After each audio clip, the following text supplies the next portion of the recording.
네, 2021년 8월 16일 이정훈입니다. 이재용과 문재인, 김정은 관계를 정리해 보겠습니다. 우리 국민 이재용은 겁박하고 적인 김정은에겐 놀림당하는 우리의 대통령 문제점을 정리해 보겠습니다. 경영권 승계 위에 박근혜 전 대통령과 최순실 씨에게 87억 원의 뇌물을 준 혐의 등으로 지난 1월 국정농단 사건 파기환송심에서 징역 2년 6월형을 선고받아 법정 구속됐던 이재용 삼성 부회장이 207일 만인 법정 구속 207일 만인 지난 8월 13일 가석방됐습니다. 다 아시는 사실이죠. 이 가석방이 있기 전인 8월 11일 법무부는 광복절 가석방 대상자 810명의 대상으로 한 보호관찰심사위원회를 비공개로 열었습니다. 이 810명 중에 한 명이 이재용 씨였습니다. 이재용 씨 문제는 서울구치소를 관할하는 수원보호관찰심사위원회가 심사를 했습니다. 그 결과 수원보호관찰심사위원회는 내년 7월까지 이재용 씨를 가석방하는데 내년 7월까지 보호관찰한다라는 결정을 내렸습니다. 이 보호관찰을 안 할 수도 있는데 보호관찰을 안 하는 대상자는 중환자나 고령자 또는 추방 예정인 외국인 경우에만 한정되니까 이재용 씨는 이에 해당될 수가 없죠. 따라서 이재용 씨는 주거지를 옮기거나 가석방된 이후에 1개월 이상 국내외 여행을 할 때는 보호관찰관에게 반드시 신고를 해야 됩니다. 이렇게 해서 8월 13일 날 이재용 씨가 수척한 모습으로 석방이 되자 도하 언론이 여러 가지 기사를 썼는데 가장 인상적이었던 것은 경향신문과 한겨레였습니다. 두 매체는 아주 강력하게 이재용 가석방을 비판했습니다. 한겨레 일면 제목, 이게 공정인가? 이렇게 달았습니다. 한겨레 사설 제목, 이재용 가석방, 촛불을 들었던 손이 부끄러워진다. 이렇게 달았습니다. 경향신문 일면 기사는 문재인 정부와 진보 진영 간 관계가 분수령을 맞았다라고 썼습니다. 사설에서는 법 앞의 평등 원칙 뒤흔든 이재용 가석방이라는 제목을 달았습니다. 이러한 한겨레와 경향의 보도가 옳은가요? 한번 보겠습니다. 서울신문은 다르게 보도했습니다. 주 내용은 이재용 가석방은 대통령 특별사면이 아니다 라고 정리를 했습니다. 가석방과 특별사면은 다르다. 특별사면은 대통령이 하는 건데 이번엔 그게 아니다 라고 정리를 했습니다. 삼성을 비롯한 재계는 이재용 부회장의 경영활동에 제약이 없도록 법무부의 가석방이 아닌 대통령 특별사면을 원하는 분위기였다. 그런데 청와대는 문재인 대통령이 대통령 선거에 나왔을 때 특별사면 제한을 공약으로 내세웠던 만큼 대통령의 정치적 부담이 적은 법무부 장관 권한이 가석방을 대안으로 선택한 것으로 풀이된다. 이렇게 해석을 해줬습니다. 저 해석은 뭐냐? 둘 다 틀렸다는 겁니다.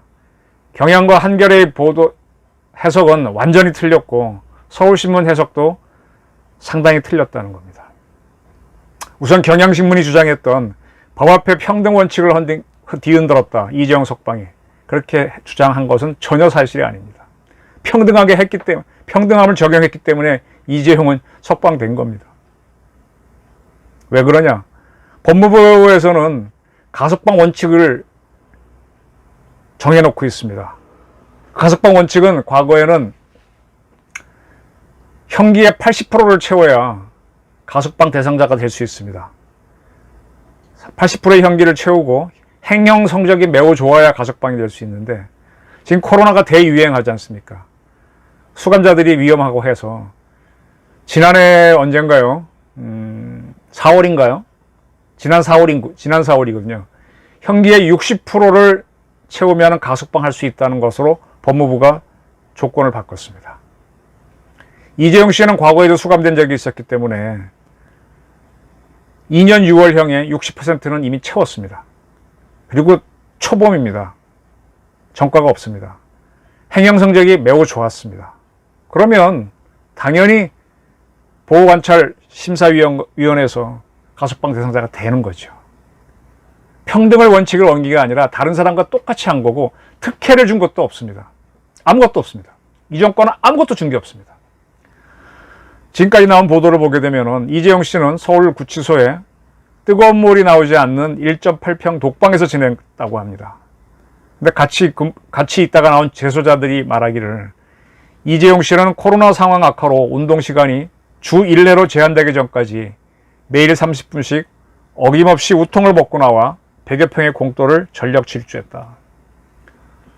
독방에 있는 사람들은 운동을 혼자 시키는데 이재용 씨는 코로나 확산 전까지는 34,650원짜리 운동화를 다른 수영자처럼 구매해서 신고 뛰어다녔다는 겁니다. 그리고 지난 3월 그가 맹장염 걸린 건 다 아시죠? 그리고 외부에서 그걸 처음에 참고 있다가 커져갖고 수술을 받았는데 그 다음 운동에 더욱 신경을 썼다. 코로나가 심각해져서 운동장에 못 나가란 날에는 독방에서 스쿼트를 매일 30회씩 10번 했다. 이게 무슨 얘기인가 하면은 교도소 생활을, 구치소 생활을 시키는 대로 성실하게 했다는 얘기입니다. 고위공직자나 재벌 등 보필을 받던 사람들은 수감 생활 굉장히 힘들어합니다. 못 견뎌합니다. 막 병이 납니다. 근데 이재용 씨는 본인이 맹장염 걸렸을 때도 고통을 참아가다가 커졌죠. 견뎌냈었죠. 그리고 수술하고 난 다음에는 또 본인이 몸을 추스리면서 상당히 노력하는 모습을 보였고 여러 가지 교육이나 이런 것도 다 제대로 한 걸로 보입니다. 가석방 조건을 다 채웠어요. 그래서 된 건데 뭐가 특혜고 이것 때문에 진보 세력하고 문재인 정권이 갈라져야 된다고 경향신문은 주장을 해요. 사실도 맞지 않는 주장을 하고 있어요. 서울신문도 뭐라 그랬죠? 정치적 부담이 적은 법무부의 가석방을 대안으로 택했다라고 하는데 택한 게 아니라 택할 수밖에 없는 겁니다. 대한민국 법령에 따르면 이렇게 할 수밖에 없는 겁니다. 제발 생색내지 않았으면 좋겠습니다. 근데 법무부는 생색을 냈죠. 어떻게 냈느냐? 가석방 보호관찰은 정해진 형기를 마치기 전 선행을 유지하고 일정한 준수사항을 지킬 것을 조건으로 석방하는 것. 예, 이게 가석방 조건입니다. 이걸 그대로 지킨 게 이재용 씨입니다. 근데 문재인 정권은 생색을 냈습니다. 박범계, 참 이름도 특이한 사람이죠. 장관. 코로나19 장기화로 인한 국가적 경제 상황과 글로벌 경제 환경에 대한 고려 차원에서 이 부회장이 대상에 포함됐다. 국가적 경제 상황과 글로벌 경제 환경에 대한 고려 때문에 한 게 아니라 원래 이렇게 행정 성적이 좋고 하게 되면 포함되는 겁니다. 60% 현기 채웠고. 사회의 감정, 수용생활 태도 등 다양한 요인들을 종합적으로 고려해 결정됐다. 아닙니다. 이렇게 생색을 내면 안 됩니다. 더 잡아놓고 싶었겠죠. 근데 모든 조건을 채워서 풀어줄 수밖에 없으니까 생색낸 것처럼 이렇게 박범계 씨가 이야기한 겁니다. 청와대에 있는 국민소통 수석 박수현 씨는 이렇게 얘기했습니다. 이재용 부회장의 가석방을 통해 찬성과 반대 의견이 있다는 것을 잘 알고 있습니다. 반대하는 국민의 의견도 옳은 말씀입니다. 한편으로는 엄중한 위기 상황 속에서 특히 반도체와 백신 분야에서 역할을 기대하며 가석방을 요구하는 국민도 많습니다. 그래놓고 나서는 국익을 위한 선택으로 받아들이며 국민들께서도 이해해 주시기 바랍니다. 네, 국익을 위해서 이재용 씨를 가석방해줬다고 이렇게 박수현 수사관 주장했습니다. 생색을 내는 겁니다. 아닙니다. 다 조건을 갖췄기 때문에 안 풀어주면 그게 문제가 될 뿐입니다. 풀어줄 수밖에 없어서 풀어줘 놓고는 국민을 위한 선택이라고 청와대까지 주장을 합니다. 만약에 정말 국민을 위한 선택이었다면 백신을 위해 일할 수 있도록 하려면 일을 할 수 있도록 해줘야죠. 근데 이재용 씨는 가석방 조건으로는 일하기 어렵습니다. 그는 현재 특정범죄 가중처벌 등에 관한 법률 시행령에 따라 취업이 제한되어 있는 상태입니다. 특경법은 5억 이상의 횡령 혐의로 유죄받은 경우에는 취업할 수 없다고 되어 있습니다. 법무부가 승인을 해줘야만 취업을 할 수 있는데 승인해 준 바도 없거든요. 물론 이재용 씨가 신청을 하면 심사를 해서 의결을 하겠지만 그걸 하겠다는 의사도 안 비춰놓고 무슨 국민을 위해 국익을 위한 결정이라는 이런 얘기를 합니까? 근데 이재용 씨는 오히려 지금 불안해요. 왜냐? 경영권 부정승계 의혹과 프로포폴 불법 투약 혐의 등으로 별도의 재판을 받고 있어 다시 수감될 수도 있습니다. 네, 얼마든지 이 정권은 이재용 부회장 다시 잡아놓을 수 있습니다. 떴다 풀어졌다 떴다 풀어졌다 사람 짐 빼게 하는 거죠. 꼼짝 못하게 하는 거죠. 다시 정리합니다. 이재용 씨는 조건을 채웠기 때문에 가석방 된 것이 특혜가 아닙니다. 그럼 박근혜 대통령은 왜 가석방이 안 되냐? 이분한테는 형량이 지금 2년 6월이 아니라 뭐 30몇 년형인가 그렇죠. 60%를 도저히 채울 수가 없잖아요. 그래서 안 되는 겁니다. 국익을 위해서는 박근혜도 할 수 있는데 절대 안 하죠. 생생을 내려면 국가를 위해 일하게 하려면 사면을 해줘야 되는데 문재인 정권은 사면은 검토한 바도 없습니다. 아무것도 봐준 게 없어요. 근데 봐준 척 국익을 위한 척 하고 있습니다. 그리고 여차하면 이재용 다시 잡아놓겠다는 식으로 조롱을 하고 있죠. 그 좌파 세력들은 여기에 편승해 더한 압박을 가하고 있다. 촛불이 부끄럽다. 헛소리 하고 있습니다. 근데 이렇게 서슬퍼런 문재인 정권이 김정은한테는 아주 심한 조롱을 당하고 있습니다. 뭐냐? 지난 7월 27일 북한이 청와대하고 노동당 본부청사를 잇는 한라인까지 잇는다라고 했지 않습니까? 그거 좋다고 환영을 했죠. 근데 북한이 한미연합훈련을 우리가 하니까 단절해버렸습니다. 완전히 바보가 됐지 않습니까? 지난 7월 17일 오전 11시 청와대 박수현 수석은 이렇게 발표했었죠. 오늘 오전 10시부로 남북통신연락선이 복원됐다. 남북정상은 지난 4월부터 친서를 교환해왔다. 남북통신연락선 복원은 남북관계 개선과 발전에 긍정적으로 작용할 것으로 기대한다. 이렇게 발표를 했습니다. 우리가 발표하고 나자 딱 5분 뒤에 북한 주민들은 전혀 보지 못하는 조선중앙통신 보도로 수뇌분들의 합의에 따라 북남 쌍방은 7월 27일 10시부터 모든 북남 통신 연락선들을 재가동하는 조치를 취했다.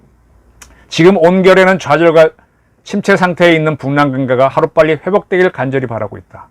이와 관련해 북남 수뇌들께서는 최근 여러 차례 주고받으신 신서를 통해 단절되어 있는 북남 통신 연락 통로들을 복원함으로써 호상 신뢰를 회복하고 화해를 도모하는 큰 걸음을 내재볼 때 대하여 합의하셨다. 네, 박수현 씨가 발표하니까 이렇게 딱 5분 뒤에 우리만 들으라고 북한 주민은 모르게 이렇게 발표를 했습니다. 우린 좋아했죠. 남북관계 좋아지면 천만에 우리가 한미연합훈련을 안 할 수가 없잖아요. 이게 하니까 북한은 다시 통신선을 다 차단했습니다.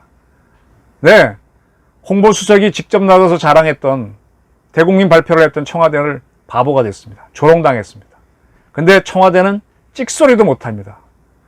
문재인 정권은 이재용 씨에 대해서는 그렇게 해도 자기들이 조롱당한 거, 일본한테 조롱당하면 팔팔 뛰겠죠. 북한이 조롱하면 찍소리도 안 합니다. 어제 말씀드렸습니다. 자유시 참변으로 대한독립군단이 소멸됐습니다. 소련 땅에서. 그리고 그 세력 중에 상당수는 희생이 되고 소련의 군대로 전환됐다가 소멸됩니다. 그때 역할을 한 이가 홍범도입니다. 홍범도 봉오동 전투, 청산리 전투 영웅입니다. 나이도 많았고요. 근데 그가 자유시에 우리 대한독립군단이 들어갔을 때 그 세력이 적군에 포위돼서 공산 세력에 포위돼서 공산군 조직으로 전환될 때 책임자 역할을 했다. 그 공로로 레닌으로부터 돈을 받고 권총을 받았습니다. 소련 공산당 원이 되고. 그러면 그러한 소련이 나중에 사주를 해서 6.25 전쟁을 일으켰는데 우리 김원웅이라고 하는 광복회장은 이승만 박정희를 친일파로 몰았죠. 그럼 홍범도는 이런 백그라운드 가졌으면 친소파 아닙니까? 나중에 그가 소련한테 강제 중앙아시아로 뿌려지는 그런 강제 이주를 당했더라도 이런 소리는 못하죠. 김원웅이라는 사람은 이런 소리 못합니다. 문재인이라는 사람도 이런 소리 못합니다. 오히려 홍범도 장군의 귀환을 아주 경축을 했죠. 네. 독립운동한 건 저도 인정합니다. 똑같이 그렇다면 이승만 박정희가 대한민국에 기여한 건 인정해야 되는데 그건 절대로 보지 않으면서 딴소리나 하는 사람들은 도대체 뭡니까? 이러니까 북한이 문재인 정권 사람들을 우습게 보는 겁니다. 지금 문재인 대통령이 이번 8.15 광복사절 연설을 보게 되면은 아주 대한민국이 G7이 된 걸 아주 자랑을 합니다. G7 수준이 된 거를. 그런데 대한민국에 이렇게 경제 발전을 한 건 누구 덕입니까?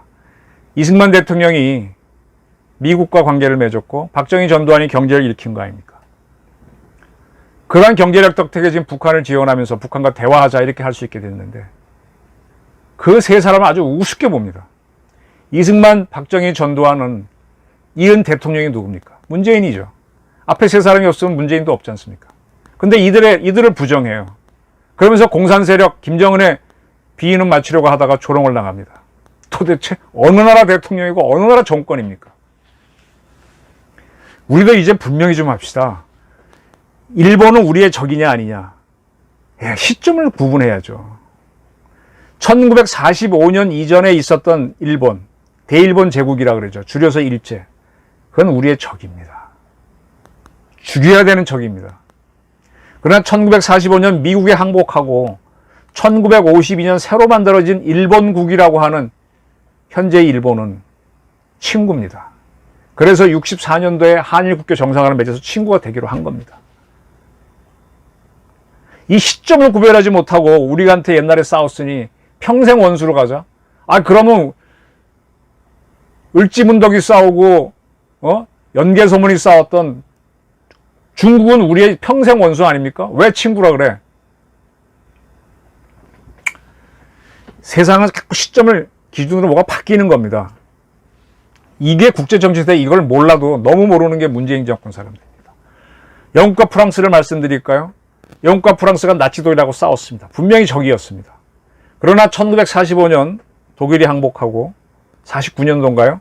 지금 이제 독일 정권, 아데나워에서 독일 연방 정권이 만들어지지 않습니까? 그 독일 정권, 그때는 서독이라고 불렀죠. 그거하고 영국, 프랑스는 동맹입니다.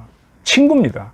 나치 독일하고 영국, 프랑스는 서로 적이지만 영국 친구들 헷갈리지 않아요. 프랑스 친구들 헷갈리지 않아요.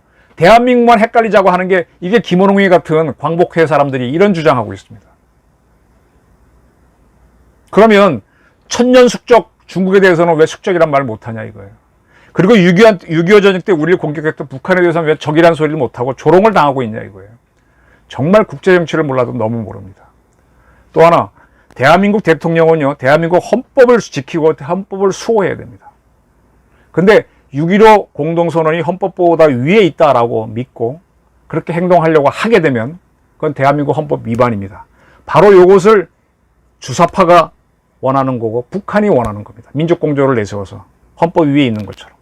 이 장단을 맞추다 보니까 북한이 조롱해도 허허허 무골 노인처럼 가는 겁니다.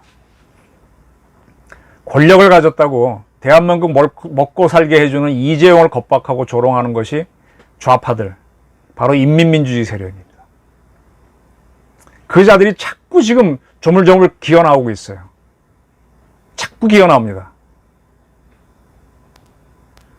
김정은한테 조롱당해도 찍소리도 못하는 것은 무지무능을 드러낸 건데 그거는 감춰놓고 딴소리 하고 있습니다. 우리 국민 이재용은 겁박하고 적인 김정은에게 놀림당하는 대통령. 이걸 보셔야 됩니다. 이걸 보시고 국제정치가 뭔지 우리가 지금 어떻게 살고 있는지를 알지 못하면 참 대한민국은 좀 암담해지고 자꾸 힘들어질 것 같습니다. 저희 관점 한번 참고해 주시기 바랍니다. 감사합니다.